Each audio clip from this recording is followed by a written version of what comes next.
Good evening dear friends, कैसे आप लोग। आज आप लगातार समाचारों में सुन रहे हो ओपीएस, यूपीएस, एनपीएस। आखिर ये सब है क्या? यूपीएस क्या है? यूपीएस चर्चा में क्यों है? क्यों गवर्नमेंट एनपीएस के स्थान पर यूपीएस लाना चाहती है? क्यों गवर्नमेंट ओपीएस के स्थान पर एनपीएस लेकर आई? इसके अतिरिक्त ओपीएस, यूपीएस और एनपीएस में अंतर क्या है, इन सभी पे आज डिटेल में चर्चा करेंगे। ठीक है, सबसे पहले हम देख लेते हैं यानी कि यूपीएस से पहले एनपीएस आया और एनपीएस से पहले ओपीएस था। तो ओपीएस को क्यों हटाया गवर्नमेंट ने, क्यों हटाना चाहती थी उस समय? देखिए,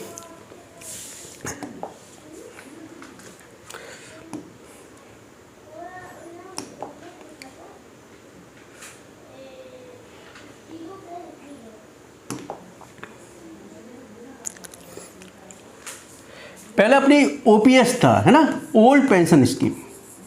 क्या था? ओल्ड पेंशन स्कीम थी। इसमें क्या गवर्नमेंट का मानना था कि ओल्ड पेंशन स्कीम में एम्प्लॉय का कोई भी कंट्रीब्यूशन नहीं होता था। एम्प्लॉय का कंट्रीब्यूशन कुछ भी नहीं होता था। जरूर कुछ अमाउंट उसका एज ए जीपीएफ के रूप में जमा होता था। किसमें? जीपीएफ के रूप में, जीपीएफ के रूप में जमा होता था,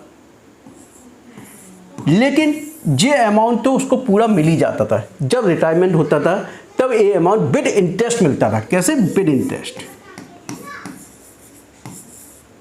और बीच बीच में भी एम्प्लॉय बीच बीच में भी एज ए रिक्वायरमेंट निकाल सकता था उसको। ठीक है, तो जबकि पेंशन के रूप में एम्प्लॉय को पेंशन के रूप में जो अमाउंट मिलता था, पेंशन जो मिलती थी,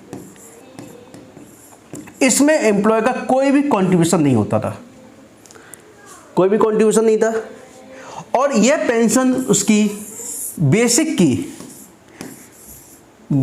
की 50 लास्ट जो सैलरी होती थी, लास्ट सैलरी, उसका बेसिक का 50% होता था। ठीक है, लेकिन पेंशन के रूप में उसका एम्प्लॉय का कोई भी कंट्रीब्यूशन नहीं होता था, गवर्नमेंट का। तो इसलिए गवर्नमेंट के ऊपर बर्डन आ रहा, फाइनेंशियल बर्डन आ रहा था। फाइनेंशियल बर्डन आ रहा। यहां तक कि उन्होंने आंकड़े भी दिए।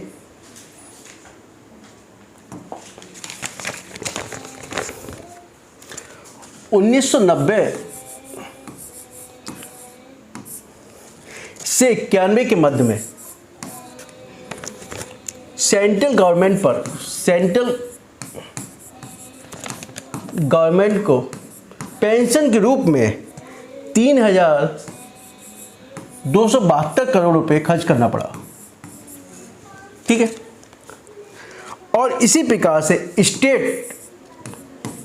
स्टेट गवर्नमेंट को, यानी कि टोटल जो भी स्टेट थी उन सबको मिला के स्टेट गवर्नमेंट को 3,131 करोड़ रुपया खर्च करना पड़ा। ठीक है, इतना एडिशनल उनके ऊपर बर्डन था। दूसरा, जब ये 2020 और 21 की बात की गई तो सेंट्रल गवर्नमेंट पर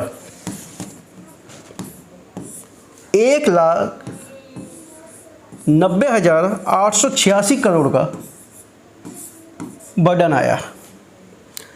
और यही बात जे लगभग इससे सेंट्रल गवर्नमेंट के जो 1990-91 की बात थी, इससे 58 टाइम्स हो गया, यानी 58 गुना, 58 टाइम्स। ठीक है, और जब स्टेट की बात की गई, स्टेट गवर्नमेंट पर जो बर्डन आया वो हो गया आपका 3,86,001 करोड़। ये लगभग 123 टाइम्स था, स्टेट गवर्नमेंट का 123 टाइम्स। ठीक है, अब इतना फाइनेंशियल बर्डन आ रहा था। दूसरा तर्क जो गवर्नमेंट दे रही थी उस समय, वो ये दे रही थी कि आपके पास हेल्थ फैसिलिटीज बढ़ चुकी हैं। हेल्थ फैसिलिटीज बढ़ चुकी हैं। जब हेल्थ फैसिलिटीज बढ़ जाएगी तो किसी भी एम्प्लॉय की या किसी भी पर्सन की लाइफ स्पेन यानी कि उसके लाइफ स्पेन भी बढ़ जाएगा, यानी कि उसका जीवन काल भी बढ़ जाएगा, इंक्रीज होगा, है ना। प्लीज, जब लाइफ स्पेन बढ़ेगा तो जो पेंशन की राशि प्राप्त हो रही है वो लगातार, जब लाइफ स्पेन बढ़ेगा तो उसके ऊपर क्या होगा, पेंशन की राशि भी ज़्यादा से ज़्यादा प्राप्त होगी, तो जिससे फाइनेंशियल बर्डन लगातार बढ़ता जा रहा था, फाइनेंशियल बर्डन बढ़ता जा रहा था। तो गवर्नमेंट ने फिर उस समय 1 जनवरी 2004 को 2004 को तत्कालीन प्रधानमंत्री श्री अटल बिहारी वाजपेयी जी के द्वारा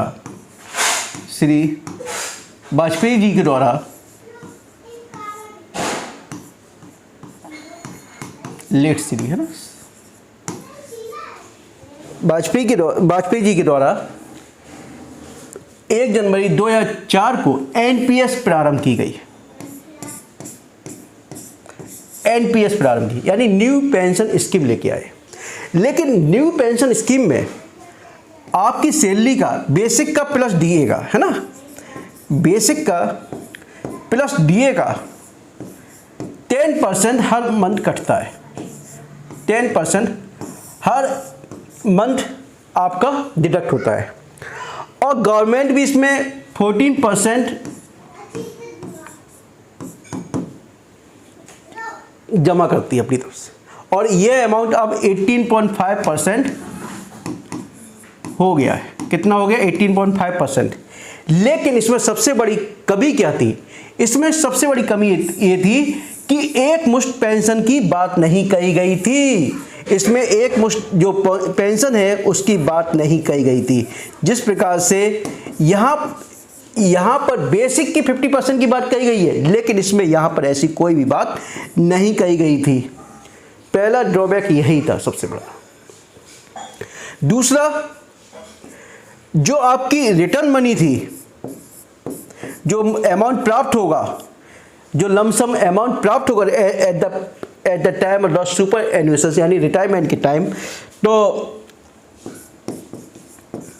मनी जो आपकी थी यानी लमसम अमाउंट जो प्राप्त होना था वो डिपेंड करता था आपका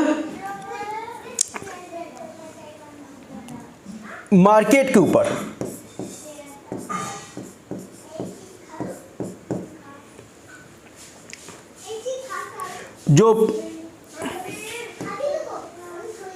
जो मैनेजर, जो प्रोविडेंट मैनेजर थे, उनके मार्केट के ऊपर ही ये आपका अमाउंट डिपेंड करता था। जबकि इसका विरोध हुआ लगातार। इस विरोध के कारण अप्रैल 2023 में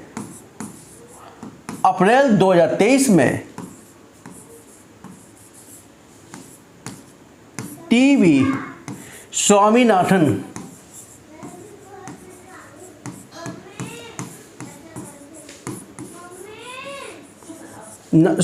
स्वामीनाथन की अध्यक्षता में एक कमेटी का गठन किया गया, और उस कमेटी का अभी कैबिनेट की मंजूरी प्रदान की गई। कैबिनेट की मंजूरी प्रदान की गई, और यही एनपीएस को अब यूपीएस यानी कि यूनिफाइड पेंशन स्कीम के रूप में परिवर्तित किया गया। यह स्कीम आपकी 1 अप्रैल 2025 से लागू होगी।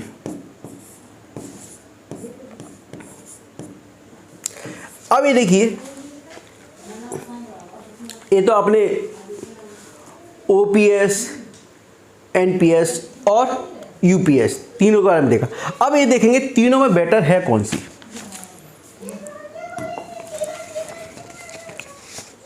पहले तो हम यूपीएस देख लेते हैं। यूपीएस में क्या बात कही गई है ना। यूपीएस में कहा गया यूनिफाइड कि किसी भी एम्प्लॉय की यदि 25 साल की सर्विस हो गई, 25 ईयर्स की सर्विस है, ठीक है, तो उसको बेसिक का 50% मिलेगा। लेकिन ये एवरेज बेसिक की बात की गई, लास्ट 12 मंथ की सैलरी का, लास्ट 12 मंथ की, 12 मंथ, एक मिनट बेटा, एक मिनट, लास्ट 12 मंथ की सैलरी की बात कहेंगे प्रीति बेटा, एक मिनट बेटा, लास्ट 12 मंथ की सैलरी की बात कहेगी, इसके एवरेज की बात कहेगी, उसका बेसिक, उसके 50% की बात कहेगी। और जिसकी सर्विस 10 ईयर्स से अधिक और 25 से कम है, किससे, 10 और 25, तो उसको एक प्रोपोर्शन के आधार पर देने की बात कही गई। और यह न्यूनतम 10,000 रुपये दी जाएगी पेंशन। यदि किसी भी एम्प्लॉय के साथ कोई मिसहैपनिंग हो जाती है तो उसकी पेंशन जो होगी, उसकी फैमिली को पेंशन का 60% भाग दिया जाएगा, पेंशन का 60% भाग उसको दिया जाएगा। और इसमें ये बात कही गई, जो लमसम अमाउंट होगा, सब अमाउंट जो एट द रिटायरमेंट टाइम प्राप्त होगा, वो आपका बेसिक प्लस डीए का 10%। लेकिन ये 10% कब का होगा, बेसिक प्लस डीए का 10% जो होगा प्रत्येक 6 मंथ में, यानी कि एवरी 6 मंथ पर जो आपकी बेसिक और डीए प्लस डीए होगा, उसका ग्रॉस, उसका ग्रॉस जो निकालेंगे, उसका 10% आपका एवरी 6 मंथ, यानी कि आफ्टर एवरी 6 मंथ उसको कॉन्क्लूड किया जाएगा। जैसे आपने 31 साल की सर्विस की, 31 ईयर्स की सर्विस की, ठीक है, तो आपका जो बेसिक जो ऐड होगा वो आपका कितनी बार होगा, 62 बार, यानी प्रत्येक 6 मंथ पर, प्रत्येक 6 मंथ का आपका बेसिक प्लस डीए का 1/10, ठीक है, वो आपका ऐड होगा। और उसके बाद फिर आपको जो अमाउंट होगा वो आपका अमाउंट प्राप्त होगा। डीए के अंतर्गत, इसमें जो डीए की बात कही गई है, डीए डिपेंड करेगा कंज्यूमर प्राइस इंडेक्स के आधार पर।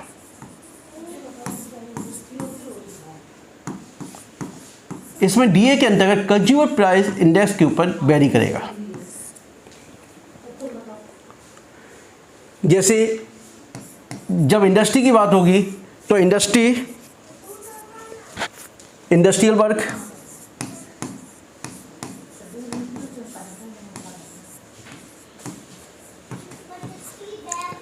कंज्यूमर प्राइस, ये तो आपका ओपीएस, सॉरी यूपीएस था। अब देखिए, एक मिनट देख लो रिकॉर्ड हो रहा है पूरा। देखिए ओपीएस में जो आपकी पेंशन थी 50% ऑफ बेसिक था, 50% ऑफ बेसिक, जबकि एनपीएस में इसकी कोई बात नहीं कही गई। यूपीएस में भी 50% ऑफ बेसिक है,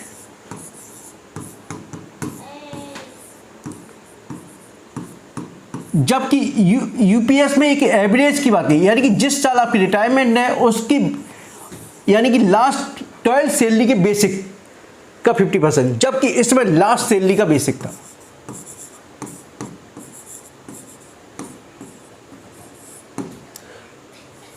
इसमें ओपीएस गवर्नमेंट का कोई एम्प्लॉय का कोई कंट्रीब्यूशन नहीं था, एम्प्लॉय का कंट्रीब्यूशन नहीं था। जबकि एनपीएस में 1/10 बेसिक प्लस डीए। एक मिनट जाओ बस। यहां भी 1/10 बेसिक प्लस डीए।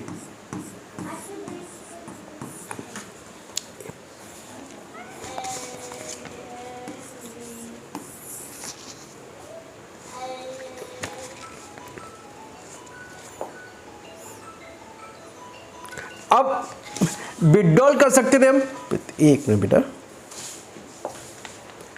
विड्रॉल कर सकते थे पूरा जीपीएफ अमाउंट पूरा विड्रॉल कर सकते थे आप।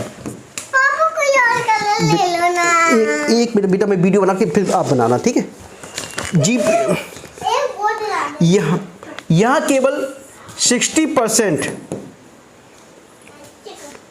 Amount can be withdrawal, amount can be withdrawal, withdrawal at the retirement and 40% amount will invest in annuities, annuities में आपका विड्रॉल होगा।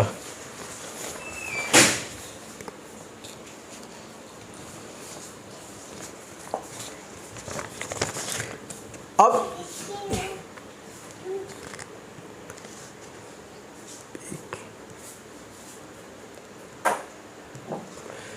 यहां इनने कोई भी मेंशन नहीं किया, नॉट मेंशन, इसमें यहां मेंशन कुछ भी नहीं किया। यहां लमसम अमाउंट की बात नहीं कही गई, लमसम अमाउंट की बात, अमाउंट की बात नहीं कही गई, यहां लमसम अमाउंट की बात नहीं कही गई। लेकिन यहां पर 1/10 ऑफ बेसिक प्लस डीए के, बेटा एक मिनट, बेटा एक मिनट रुक जाओ, बेसिक प्लस डीए की बात कही गई। और जो बेसिक प्लस डीए की बात कही गई, ये इन्होंने कहा कि प्रत्येक 6 मंथ पर, एवरी 6 मंथ,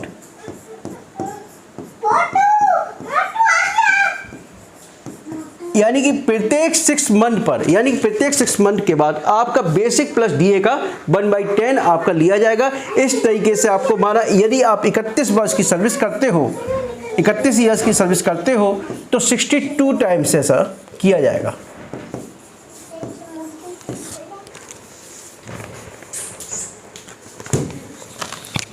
एक मिनट मान जाओ प्रति, इसमें आपकी मिनिमम पेंशन की बात, मिनिमम पेंशन होगी 9,000 प्लस डीए, जबकि यहां पर कोई भी बात नहीं कही। और यहां पे 10,000 प्लस डीए आफ्टर रिटायरमेंट।